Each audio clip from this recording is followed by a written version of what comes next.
Eli tässä on Alankomaiden lippu ja tässä on sen vaakuna. Alankomaat sijaitsee Länsi-Euroopassa Belgian ja Saksan välissä. Purkumarjärvi on lähellä Purkumin asetuskeskusta. Järvi on muodostunut viimeisimmän jääkauden aikana.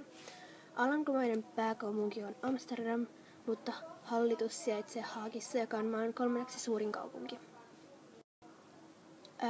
Ja tässä on nyt vähän näitä maisemia.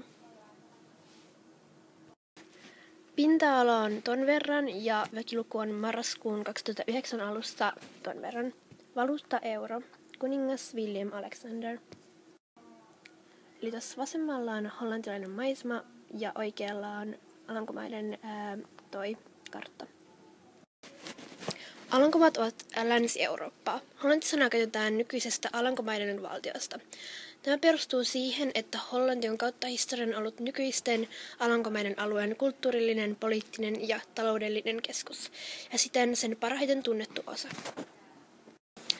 Eteläisemmät maakunnat Brabant ja Zeeland liitettiin maaliskuussa 1810 Ranskan ISLin departementiksi vuoteen 1813, ja Amsterdam nimitettiin Ranskan keisarikunnan 3. pääkaupungiksi, kieli, Flanderi ja Bryssel.